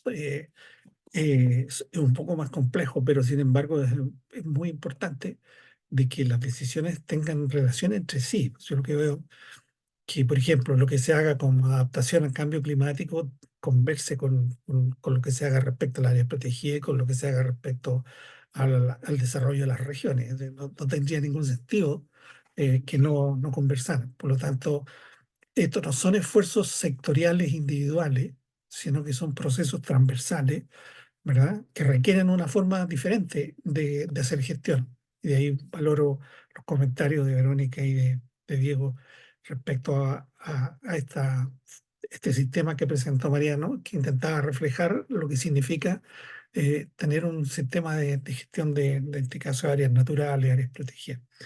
Mariano, no sé si tienes alguna reacción frente a lo que planteó Verónica y Diego. Sí, bueno, muchas gracias en primer lugar, ¿no? Creo que son reflexiones, comentarios valiosos, ¿no? Que muestran efectivamente la complejidad y la importancia de esta cuestión. En, en lo que toca a la planeación vinculada a conservación in situ, ¿no? Que tiene que ver además no con una extensión menor, ¿no es cierto?, 18% del territorio nacional, ¿no? Y que representativo en biodiversidad, etcétera. Entonces se requiere ser lo más eficaz y lo más sinérgico posible, ¿no es cierto? Sin perder de vista, obviamente, la articulación e interacción con otras políticas, pero en cuanto a en esta parte del proceso, ten en cuenta que tenemos áreas que son de 100 hectáreas, ¿no? Las reservas, ¿no? Hasta áreas protegidas de 2,5 millones de hectáreas, ¿no? En la Amazonía, estas extensiones inmensas, ¿no es cierto? Y que son necesarias que tengan esa característica no solamente por las especies, etcétera, paisajes, sino por la conectividad, etcétera, ¿no? Entonces, bueno, las escalas pues varían significativamente, en consecuencia también, digamos, el hecho si un plan maestro de un área protegida, un parque nacional de 2,5 millones de hectáreas, pues es un país, digamos, ¿no? ¿No es cierto? Y claro, con la complejidad social, económica, étnica, lingüística, con la débil densidad de presencia estatal, etcétera, etcétera, ¿no? Y la necesidad además de que, bueno, además ten en cuenta que en muchos de estos sitios el, el funcionario público presente es el guardaparque, ¿no? Y que, como ocurre también con los maestros en otras políticas públicas, es que además de enseñar, tiene que gestionar el tema de los programas de asistencia social, etcétera, etcétera, ¿no? En la mochila del maestro hay un conjunto de temas, desnutrición, etcétera, etcétera, ¿no? Bueno, eso ocurre también con, por ejemplo, en los guardaparques, en temas de emergencia, COVID, fueron esenciales en estos territorios, por ejemplo, ¿no? Entonces, eso.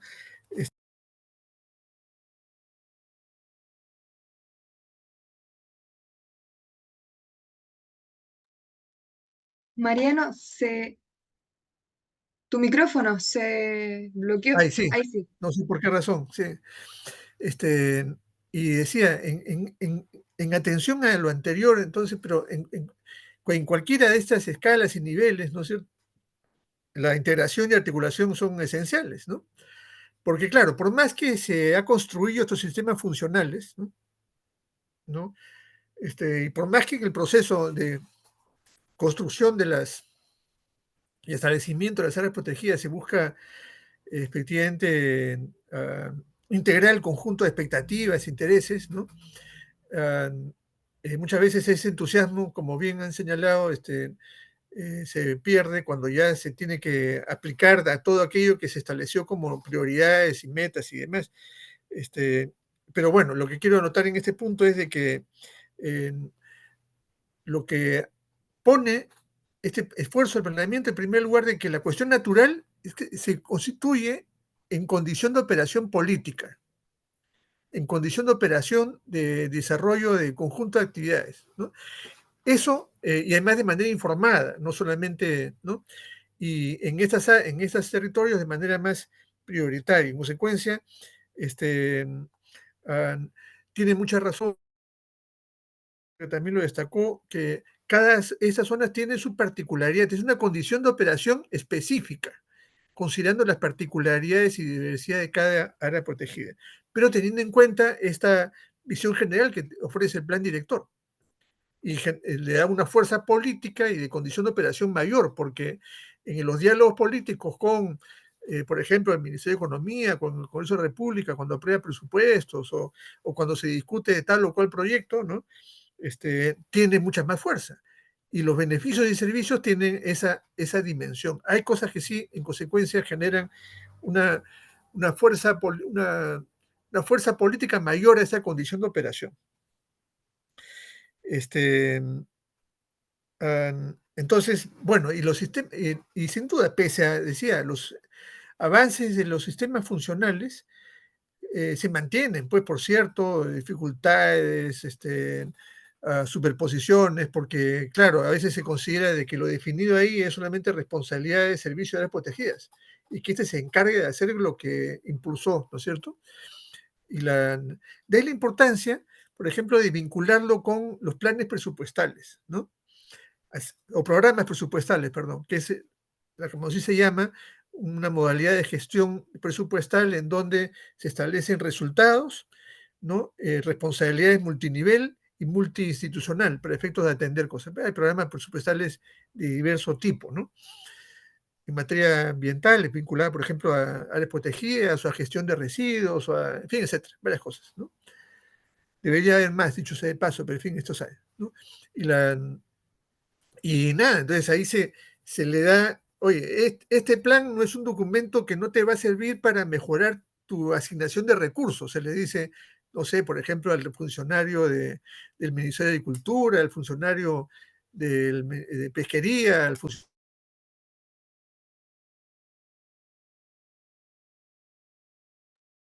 Mariano, creo que se volvió a mutear.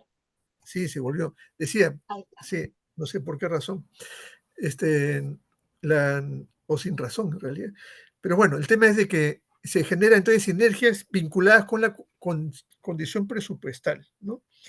Y sí, creo que en,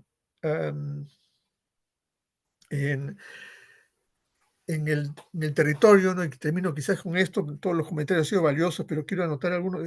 Efectivamente, hay una serie de iniciativas de planificación que a veces, más que ayudar, aturden al responsable, ¿no? Dos tipos de aturdimiento, digamos, ¿no? Uno primero es que se define el plan, pero no se define qué hacer primero, cómo hacerlo, quién lo hace y cómo, ¿no? Entonces, este tema de gestión requiere formación, requiere estabilidad también de las personas, ¿no es cierto? Pero formación para poder, del conjunto, aplicar en forma ordenada, clara y prioritaria, ¿no? Pero la otra cuestión que es importante es el tema efectivamente digamos, hay efectivamente una política ambiental, una política sobre ordenamiento territorial, una estrategia nacional climática, una política climática que se va a aprobar en las próximas semanas, esperamos, ¿no? Etcétera. Y en el territorio tenemos la estrategia de desarrollo rural bajo emisiones en la Amazonía, ¿no? El tema de, en fin, una serie de cuestiones que en cada país aparecen, ¿no? Vincular biodiversidad, cambio climático, pasivos ambientales, en fin. Y claro, es necesario efectivamente realizar un trabajo, por supuesto, hay que impulsar cada una de esas medidas, no estoy diciendo que no se hagan, pero efectivamente cómo generar cómo las sinergias entre esto es un desafío importante para efectos de hacer simple, efectivo y pues útil este proceso, que demanda mucho esfuerzo, ¿no? De consensos técnicos y demás, y que resulta pues casi un crimen, ¿no es cierto?, que quede depositado solamente en un anaquel, ¿no es cierto?, sino deben de estar vinculados con la gestión efectiva, ¿no? Y este programa de patrimonio natural, termino ahí, que mencioné rápidamente al final de la presentación, permite además articular los diversos niveles, ¿no? Y claro, en esto hay recursos del tesoro público, recursos de la cooperación, alianzas, sinergias, y se ha avanzado. Yo creo que es un paso importante en este proceso, que por esa razón los invito a revisar también y ver. Yo entiendo que hay una iniciativa similar que estaría dándose para Chile. Claro, hay un esfuerzo importante en Patagonia, ¿no? La Patagonia, ¿no es cierto?, que es donde está la mayor parte de áreas protegidas, pero entiendo que hay una posibilidad de hacerlo, una cosa similar para el conjunto del país, el conjunto de Chile, ¿no? Creo que es una oportunidad importante para reforzar el proceso de aplicación de la reciente ley de biodiversidad, etcétera, que se ha dado, ¿no? Y que para fortalecer el rol rector del servicio, ¿no? Bueno, esto es Guillermo, y nuevamente muchas gracias por la oportunidad, No, gracias a ti, Mariano. el diálogo que has promovido nuevamente. Que tenemos que seguir promoviéndolo. No sé si Verónica y Diego quieren hacer alguna reflexión final. Simplemente agradecer, y creo que Mariano redondeó todo lo que hemos planteado muy bien en esta última intervención, así que muchas gracias por mi lado. Gracias, Verónica. Diego. Sí, yo solo quiero reforzar el desafío que nos plantea la Ley de Biodiversidad y Áreas Protegidas, en términos de que en el contexto de una crisis climática, de cambio climático, es cómo tomar la matriz ecológica y sobre ella montar un sistema de gestión y gobernanza que permita contestar una pregunta: ¿cómo esta planificación ecológica puede contribuir a tener una gobernanza del territorio que tome en cuenta estas características? Porque finalmente, claro, un montón de instrumentos, un montón de autoridades, pero ¿cómo montamos una buena gobernanza sobre esta matriz ecológica? Tenemos un desafío gigantesco a nivel de ciudades con las áreas metropolitanas. Hemos estado ahí en esa conversación también, Guillermo, Verónica, estas áreas metropolitanas que tienen, son supracomunales, digamos, que toman un territorio que exceden también el ámbito de planes reguladores comunales, por ejemplo, que son solo urbanos. ¿Cómo tomamos esto? Ahí Mariano mostraba un buen mapa de las áreas protegidas de Perú, que probablemente en Chile están bastante más agrupadas en los extremos, pero configuran una matriz territorial. ¿Y cómo se integran estas áreas protegidas a otras áreas que pueden no estar protegidas normativamente, pero que tienen características importantes desde la matriz ecológica para el desarrollo de esos territorios a través de planes maestros y planes reguladores, etcétera? Yo creo que ahí está el desafío, y el desafío de Chile hoy día con el Servicio de Biodiversidad, un poco mirando la experiencia que ha mostrado hoy día Mariano, es esa: es cómo montamos este sistema con gobernanza y con instrumentos de planificación y planes maestros efectivos que nos permitan desarrollar territorios en pos de estos objetivos del contexto climático. Así que, De acuerdo. nada, muchas gracias por la invitación. Gracias. Mira, hay una pregunta ahí que si a lo mejor podemos responderla de manera corta, Mariano. Dice dice, ¿es necesario tener tantas categorías de áreas protegidas? Sí, la experiencia indica que sí, ¿no? Y claro, hay que ver la naturaleza, alcance y función de cada una de ellas para entender por qué, ¿no? Y que, por ejemplo, reservas comunales, ¿no? Claro, el rol de los pueblos indígenas en ese territorio, en el aprovechamiento y conservación de biodiversidad son centrales, ¿no? De reservas comunales se establece una cogestión, además, ¿no? En el caso de parques nacionales se establecen condiciones de uso muy estrictos, ¿no? Por las características de la biodiversidad y las prioridades de conservación de biodiversidad que ahí se tienen. O las reservas, ¿no?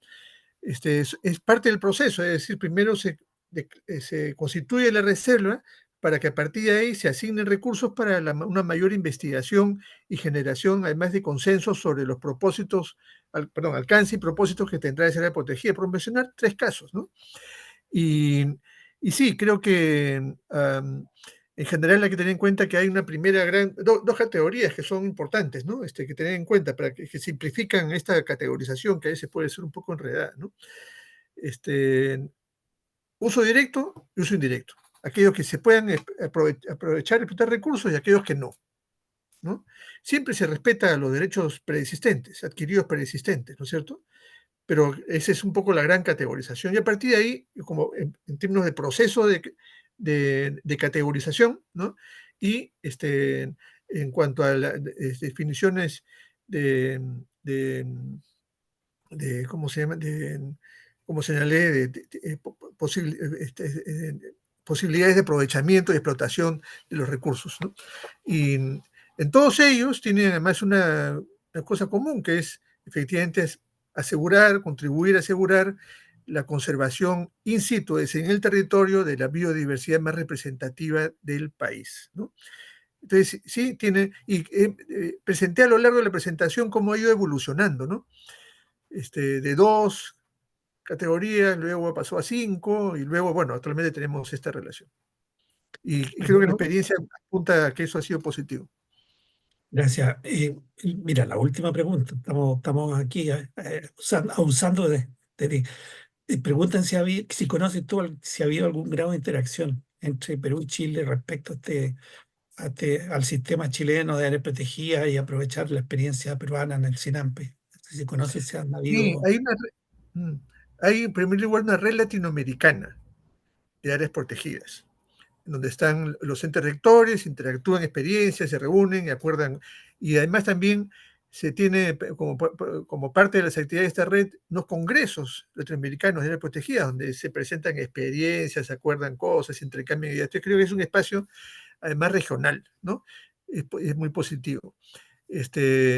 Luego, en la presentación de la evaluación de desempeño ambiental del Perú hecho por la OCDE, fue un día antes de la presentación de la segunda evaluación de desempeño ambiental de la OCDE sobre Chile, ¿no? Y recuerdo, estaba Marcelo Mena, y conversando luego a partir de lo que escuchábamos, intercambio y demás, digamos que no hacemos una cooperación tripartita, ¿no? Y dada la relación con cooperación alemana, una cooperación tripartita, ¿no? Y se establecieron prioridades, ¿no? Evaluación de impacto ambiental, fiscalización, en fin, varias áreas, ¿no?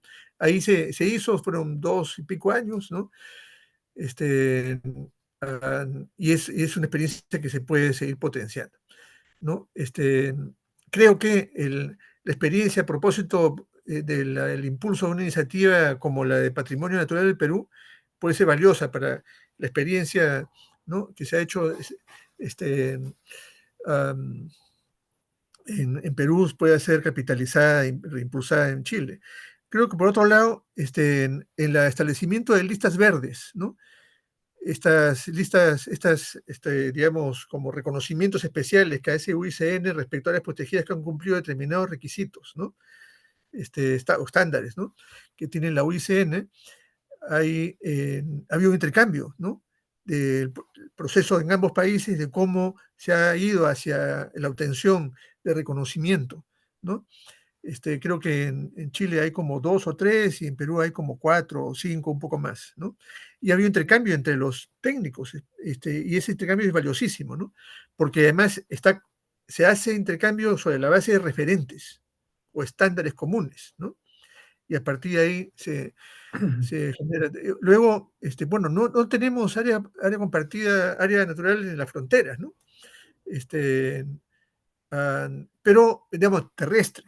Pero pensemos en qué hacer y cómo hacer en el área marina, ¿no?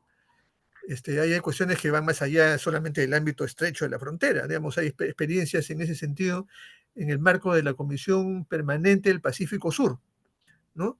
Y que están orientados más a especies, ¿no? ¿Qué hacer con la anchoveta? ¿Qué hacer con tal o cual especie, ¿no? Pero hay que dar el salto hacia ecosistemas, ¿no? ¿No? Okay. Y etcétera. Eso es lo que Así tengo en la memoria. Muy bien, muchas Pero hay gracias, que Mariano. potenciarlo, que de repente en las reuniones binacionales, estas que se han hecho y ojalá que se continúen, Mm, coloquemos en la agenda estas cosas, ¿no? sí. Bueno, muchas gracias en función del tiempo, para agradecer a todos la participación. Eh, mm, Vamos a seguir trabajando estos temas porque creemos que la dimensión del territorio es un desafío grande cuando los países empiezan a pensar en desarrollo sustentable o sostenible, ¿verdad? La sostenibilidad tiene que ver con parte con generar territorios que sean adecuados para la instalación de distintas iniciativas, que no es lo mismo que sumar iniciativas individuales.